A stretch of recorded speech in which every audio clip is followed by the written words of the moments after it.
প্রধানমন্ত্রী তারেক রহমান সাহেবের জন্য একটা বাড়ি তৈরি হচ্ছে এবং সেই বাড়িতে বাংকার থাকবে, সুড়ঙ্গ থাকবে, এই খবর চলে আসছে। সবাই দেখুন বলল, ছি ছি ছি ছি ছি, কেন প্রধানমন্ত্রীকে পালাতে হবে, তাকে কেন বাংকারে যেতে হবে? পরিস্থিতির কারণে আপনাকে পালানো লাগতে পারে, ব্যর্থতার কারণে আপনাকে পালানো লাগতে পারে, আপনার অপরাধের কারণে পালানো লাগতে পারে, আপনার প্রতি আল্লাহর গজব নাজিল হয়ে যায় অনেক সময়। এই যে আওয়ামী লীগ যে তাদের টাকা নিয়ে, পয়সা নিয়ে, ধন নিয়ে, সম্পদ নিয়ে, প্রযুক্তি নিয়ে, কানেক্টিভিটি নিয়ে তারা যে পালিয়ে গেছে আপনি বলছেন, আর তারা বলছে উই আর কামিং, আজ আসবো, টুস করে ঢুকে পড়বো, কাল আসবো, টুস করে ঢুকে পড়বো। এর ফলে কি হচ্ছে, আওয়ামী লীগকে কেন্দ্র করে যে আতঙ্ক তৈরি হচ্ছে, যারা ক্ষমতায় আছেন, যারা বিরোধী দল আছে, সকলের মধ্যে। এর মূল কারণ হলো আওয়ামী লীগ অসাধারণ দক্ষতার সঙ্গে পালাতে পেরেছিল। আসসালামু আলাইকুম রহমতুল্লাহি ওয়া বারাকাতুহু। সম্মানিত দর্শক,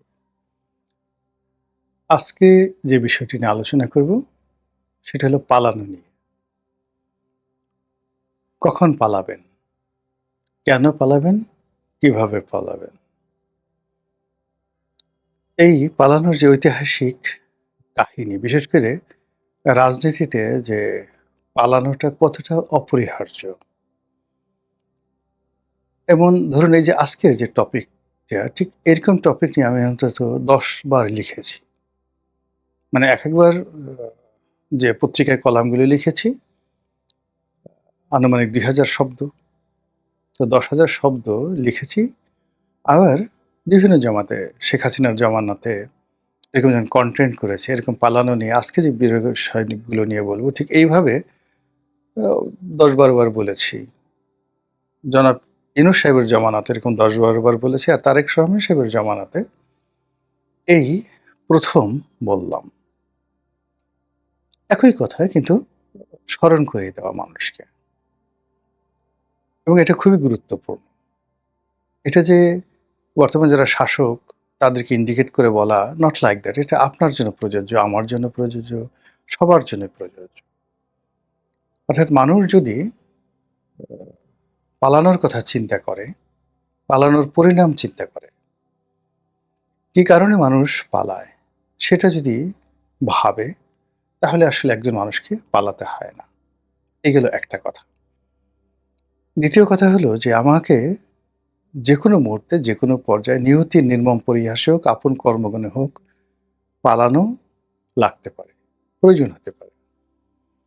তো সেক্ষেত্রে যারা বুদ্ধিমান মানুষ, তারা বিজয়ের ব্যাপারে যতটা আশাবাদী, সমহারে পরাজয়ের ব্যাপারে ততটা সতর্ক থাকে। তারা যেকোনো জিনিস জয়লাভের পর দখল করবে, ভোগ করবে, এই ব্যাপারে যতটা আনন্দিত থাকে, তার সঙ্গে সঙ্গে কোনো কারণে পরাজিত হলে যেন নিরাপদে, নির্ভীকভাবে, নিশ্চিন্তে, নির্ভাবনায় পালাতে পারে, এই চিন্তা তারা করে এবং সেভাবে ব্যবস্থা হয়। আপনি ধরুন পৃথিবীর যতগুলো রাজপ্রাসাদ দেখেন, বাকিংহাম প্যালেস, এরপর হোয়াইট হাউস, ফ্রান্সের এলিসি প্যালেস, তারপর ধরেন ভারতের রাজভবন, আমাদের বঙ্গভবন, গণভবন, সব জায়গাতেই কিন্তু পালানোর পথ আছে, সুড়ঙ্গ আছে, বাংকার আছে। কোনো কারণে বোমা হলো, কিছু হলো, যেন আপনি এমনকি সংসদের মধ্যেও বাংকার আছে।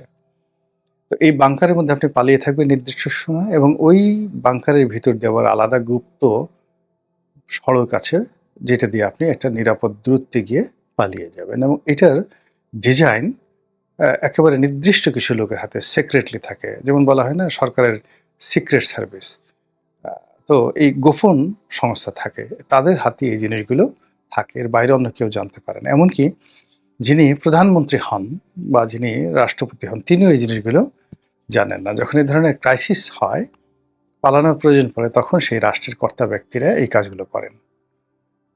তো এটা শুধু আজকের নয়, হাজার হাজার বছর আগে আপনি দেখুন পিরামিড তৈরি হয়েছে, সেই পিরামিডের মধ্যেও গুপ্ত পথ আছে। তারপর চায়নার গ্রেট ওয়াল, সেখানে সুড়ঙ্গ আছে। তাজমহলের মধ্যে সুড়ঙ্গ আছে। মমতাজ মহলের মধ্যে সুড়ঙ্গ আছে, দিল্লি ফোর্টের মধ্যে সুড়ঙ্গ আছে, সুলতান সুলেমানের টপকাফে প্রাসাদ সেখানে সুড়ঙ্গ আছে, সব জায়গাতে সুড়ঙ্গ আছে, বাংকার আছে। এবং এই জিনিসটা একেবারে সামনে চলে আসলেও প্রধানমন্ত্রী তারেক রহমান সাহেবের জন্য একটা বাড়ি তৈরি হচ্ছে এবং সেই বাড়িতে বাংকার থাকবে, সুড়ঙ্গ থাকবে, এই খবর চলে আসছে। সবাই দেখুন বললো ছি ছি ছি ছি ছি, কেন প্রধানমন্ত্রীকে পালাতে হবে, তাকে কেন বাংকারে যেতে হবে। এটা আসলে মানে একটা রাষ্ট্রীয় কালচার। যখনই আপনি সরকার প্রধান, রাষ্ট্রপ্রধানের জন্য বাড়ি করবেন, সেটা এখন হোক, মধ্যযুগে হোক, প্রাচীন জামানায় হোক, সব জায়গাতে একটা পালানোর একটা যাকে বলা হয় রাস্তা থাকে। এটা রাজনীতির জন্য অপরিহার্য। এই গেল নাম্বার 1। নাম্বার 2 হলো যে পালানোর ব্যাপারে আপনার প্র্যাকটিস থাকতে হবে, আদারওয়াইজ আপনি পালাতে পারবেন না। পৃথিবীর অনেক বড় বড় বিজেতা, বিশ্ববিজয় বীর, তারা সফল হয়েছে কেবলমাত্র নিরাপদে সময় মতো পালিয়ে যাওয়ার নিদারুণ দক্ষতার কারণে। পালিয়ে যাওয়া মানে পালিয়ে যাওয়া নয়, পালিয়ে যাওয়া মানে নতুন করে ফিরে আসার উদ্যম তৈরি করা। এই যে ধরুন এত বড় একটা বিপ্লব হলো, শেখ পরিবারের একটা সিঙ্গেল লোকের একটা পশম বিপ্লবীরা টাচ করতে পারলো না, তারা পালিয়ে গেল। আপনি বলছেন তারা পালিয়ে গেল, কিন্তু তারা বলছে যে আমরা ফিরে আসার জন্য গিয়েছি, উইল কাম ব্যাক। এবং এটাই এখন বাংলাদেশের রাজনীতিতে সবচেয়ে ভয়ের কারণ। শেখ হাসিনাকে আপনি বলছেন আত্মতৃপ্তির জন্য সে হেলিকপ্টার করে পালিয়ে গেছে, সে বলছে যে না, আমি পশ্চাৎপসরণ করেছি, কৌশলগত কারণে আমি একটু পিছনে চলে গেছি সামনে খুব দ্রুত আসার জন্য। ঘটনাটা এরকম, যেমন আপনি একজনকে একটা ঘুষি মারবেন বা একটা চড় মারবেন, যদি হালকাভাবে যদি আপনি মারেন তাহলে ইনস্ট্যান্টলি সে ব্যথা পাবে না। কিন্তু আপনাকে যদি খুব জোরে একটা ঘুষি মারতে হয়, বক্সিং করতে হয়, তাকে একটা চড় বসাতে হয়, আগে আপনাকে পিছনে হাতটা নিতে হবে, এরপরে সজোরে সামনের দিকে এগিয়ে আসতে হবে। এটাই হলো নিয়ম। তো এই যে পালানোর একটা আর্ট, যারা নিরাপদ, এখন এই যে আওয়ামী লীগ যে তাদের টাকা নিয়ে, পয়সা নিয়ে, ধন নিয়ে, সম্পদ নিয়ে, প্রযুক্তি নিয়ে, কানেক্টিভিটি নিয়ে তারা যে পালিয়ে গেছে আপনি বলছেন, আর তারা বলছে উই আর কামিং, আজ আসবো, টুস করে ঢুকে পড়বো, কাল আসবো, টুস করে ঢুকে পড়বো। এর ফলে কি হচ্ছে, আওয়ামী লীগকে কেন্দ্র করে যে আতঙ্ক তৈরি হচ্ছে, যারা ক্ষমতায় আছেন, যারা বিরোধী দল আছে, সকলের মধ্যে। এর মূল কারণ হলো আওয়ামী লীগ অসাধারণ দক্ষতার সঙ্গে পালাতে পেরেছিল। তো আপনি এখন যারা আছেন, আপনাদেরকে তো চিন্তা করতে হবে যে যদি কোনো কারণে বিধি বাম হয়ে যায়, আমাকে তো পালানো লাগতে পারে। এই চিন্তা করাটা খারাপ কিছু নয়, যে কোনো কারণে হতে পারে, যে কোনো কারণে হতে পারে, কিন্তু আপনার একটা ওয়ে থাকতে হবে যে আমি কোনো অবস্থাতেই নিঃশেষ হব না, ধ্বংস হব না, আমাকে আবার ফিরে আসতে হবে রাজনীতিতে, ফিরে আসতে হবে দেশের কল্যাণে, এবং এই জন্য পরিস্থিতি সামাল দিতে আমাকে ব্যাকফুটেজে যেতে হবে। ইতিহাসের কয়েকজন বিখ্যাত লোকের নাম বলি। 1 নম্বরে আপনারা সেই যে রবার্ট ব্রুশের কথা শুনেছেন, যে বহুবার পরাজিত হয়েছে, যুদ্ধক্ষেত্র থেকে পালিয়ে গেছে, তারপর আবার ফিরে এসেছে, এবং সর্বশেষবার তিনি যখন যুদ্ধ করতে এলেন, তিনি ইন্সপায়ার্ড হয়েছেন একটা মাকড়সা দ্বারা। তিনি দেখলেন বহুবার একটা মাকড়সা তার জাল বিস্তার করার চেষ্টা করছে, কিন্তু পারছে না, এবং সর্বশেষ সে সেই জালটা বিস্তার করছে এবং সফল হলো। আচ্ছা, রবার্ট ব্রুশ বাদ দিয়ে প্রাচীন দুনিয়াতে হানিবল বার্কা পৃথিবীর সর্বকালের সেরা বীরদের মধ্যে প্রধানতম।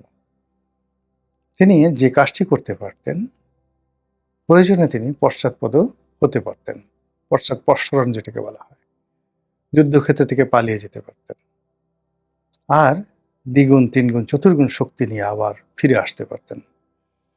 ইভেন খালিদ বিন ওয়ালিদ, তার যে ক্ষিপ্ততা ছিল, দক্ষতা ছিল, তিনি যুদ্ধের ময়দানে বিদ্যুতের গতিতে সামনে এগিয়ে যেতে পারতেন এবং বিদ্যুতের গতিতে পেছনে পালানোর ভান করে যুদ্ধরত সৈন্যদের মধ্যে বিভ্রান্তি ছড়িয়ে দিতে পারতেন। তারপর হঠাৎ করে ইউটার্ন নিয়ে প্রচন্ড শক্তিতে আক্রমণ করে তিনি একটা ইতিহাস তৈরি করতে পারতেন।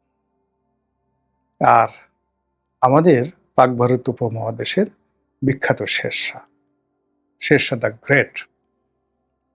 এত বড় শাসক পৃথিবীতে, এত বড় সফল শাসক মাত্র 5টা বছরের মধ্যে ভারতবর্ষের 40 লাখ বর্গ কিলোমিটার এলাকায় যে তার সুশাসন প্রতিষ্ঠা করেছিলেন, গ্র্যান্ড ট্রাঙ্ক প্রতিষ্ঠা করে সেটার সঙ্গে সিল্ক রুট, চাইনিজ সিল্ক রুটের সংযোগ ঘটিয়ে দিয়েছিলেন। তার 1 নম্বর দক্ষতা ছিল পালিয়ে যাওয়ার দক্ষতা, গেরিলা যুদ্ধ করার দক্ষতা। এবং হুমায়ুনের মতো বাদশা নাস্তানাবুদ করে ছেড়ে দিয়েছেন। বাংলার শাসককে নাস্তানাবুদ করে দিয়েছেন, বিহারের শাসককে শেষ করে দিয়েছেন শুধুমাত্র এই পালানোর কৌশলতার কারণে। শেরশাহের ইতিহাস পড়লে আপনার মাথা খারাপ হয়ে যাবে। কাজে পালানো ইজ আর্ট।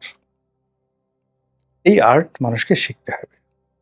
সবসময় ফ্রন্টে থাকা যায় না, অনেক সময় পিছনে থাকতে হয়, পর্দার আড়ালে চলে যেতে হয়, সামনে একবার আসতে হয়। আপনি দেখেন যে আমরা হাডুডু খেলি, আমরা হাডুডু গিয়ে দেখবেন যে হাডুডুর মাঠে সে 1 কদম সামনে এগোয়, 3 কদম সে পিছনে ফিরায়, এবং সবসময় তার একটা ড্যান্সিং মোডে থাকে। এবং যে হাডুডু প্লেয়ার যত বেশি ড্যান্স করতে পারে সে তত বেশি নিজেকে সফল হাডুডু প্লেয়ার হিসেবে প্রতিষ্ঠা করতে পারে। মুষ্টিযুদ্ধের ইতিহাসে সবচেয়ে কিংবদন্তি মোহাম্মদ আলী ক্লে, তার অসামান্য নৈপুণ্য, যিনি বক্সিং এর মতো একটা রূঢ় নিষ্ঠুর একটা খেলাকে আকর্ষণীয় করে তুলেছেন, জাস্ট লাইক সিনেমার মতো করে তুলেছেন। সবকিছু বাদ দিয়ে তার খেলা আমরা এখনো দেখি। কি ছিল? ড্যান্স, শুধু গতি। চার্লি চ্যাপলিনকে দেখেন, তার সিনেমার মূল বৈশিষ্ট্য কি? লুকানোর বৈশিষ্ট্য। প্রচন্ডভাবে তিনি লুকাতে পারেন, মানুষকে ফাঁকি দিতে পারেন এবং মানুষকে ঠকাতে পারেন, ধোঁকা দিতে পারেন। এই যে তার যে ধোঁকাবাজি করার ক্ষমতা, মানুষকে বোকা বানাতে পারেন। তিনি আসলে বোকা না, মানুষকে বোকা বানিয়ে ফেলেন। এই যে পলায়ন পর একটা চরিত্র, এটা পৃথিবীতে জনপ্রিয়তা পায়, সফলতা পায়। রাজনীতিতেও একইভাবে পালানোর জন্য আপনাকে পথ তৈরি করতে হবে, পালানোর পদ্ধতি জানতে হবে, পালানোর জন্য প্রস্তুতি থাকতে হবে। এটা হয়তো আপনার ভুলের কারণে আপনার পালানো লাগতে পারে, পরিস্থিতির কারণে আপনাকে পালানো লাগতে পারে, ব্যর্থতার কারণে আপনাকে পালানো লাগতে পারে, আপনার অপরাধের কারণে পালানো লাগতে পারে। আপনার প্রতি আল্লাহর গজব নাজিল হয়ে যায় অনেক সময় মন্দ কাজ করলে।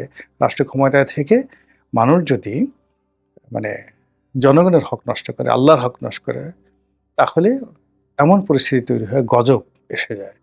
সেক্ষেত্রে আপনাকে পালানোর যে কৌশল সেটা নিতে হবে। এরপর দূর দেশে গিয়ে আপনি অনুতপ্ত হবেন, তওবা করবেন, আর ভুল করবেন না, আল্লাহর কাছে কান্নাকাটি করবেন। আল্লাহ আবার আপনাকে স্বপদে ফিরিয়ে আনবে বা ভালো পদে ফিরিয়ে আনবে। কিন্তু আপনার একটা সময় দরকার। সেই সময়টার জন্য সবারই প্রস্তুতি থাকা দরকার। আমার, আপনার পালানো শুধু রাজনীতিতে নয়, পরিবারে পালানোর দরকার আছে, ব্যক্তি জীবনে দরকার আছে, ব্যবসায়িক জীবনে দরকার আছে। সব জায়গাতেই নিজেকে আড়াল করার, পালানোর একটা অপরিসীম দক্ষতা থাকতে হবে। মহান আল্লাহ আমাদের সবাইকে হেদায়েত দান করুন এবং হেফাজত করুন। আসসালামু আলাইকুম ওয়া রাহমাতুল্লাহি ওয়া বারাকাতুহু।